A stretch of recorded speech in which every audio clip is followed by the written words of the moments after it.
Hello everyone, नमस्ते हजुरहरू सबैजनालाई। र आज चाहिँ हामी आमा छोरी चाहिँ किन रेडी भएको भन्दाखेरि चाहिँ हामी चाहिँ सेलिम्बुङ जान आँटेको, सबै परिवार नै जान आँटेको है।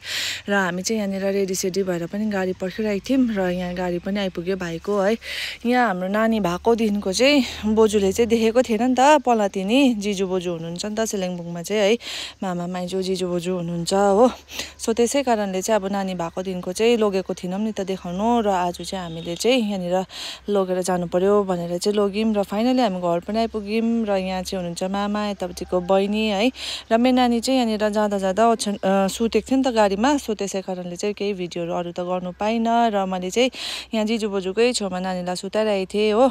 तर नानी चाहिँ एकछिन सुतेर चाहिँ फेरि मेरै काखमा आएर सुत्यो है। र म चाहिँ यहाँनिर नानी सुतिरहेछ, मैले चाहिँ यहाँनिर चिया खाँदैछु बोजू र म चाहिँ हो बुहारी नातिनी है। र मेरो छोरी चाहिँ यहाँनिर उठ्यो पनि है। र एकछिन चाहिँ यहाँनिर मानेन बोजूसँग हो।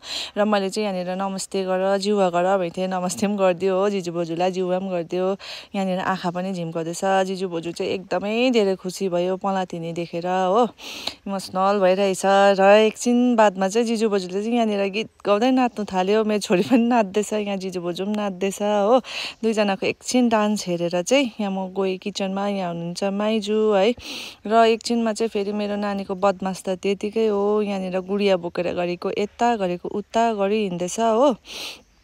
जहाँ गए पनि मेरो छोरीको बदमास त त्यही हो। र खानापिना खाइपिई गरिसकेर चाहिँ फेरि यहाँनिर जिजु बोजू र पलातिनीको चाहिँ अब यहाँनिर छुट्टिने टाइम पनि आयो। यहाँनिर ढोकसोक गरेर चाहिँ हामी बिदावारी लिँदैछौँ आमा छोरी चाहिँ हो। मेरो छोरीले पनि यहाँ बाई गर्दैछ।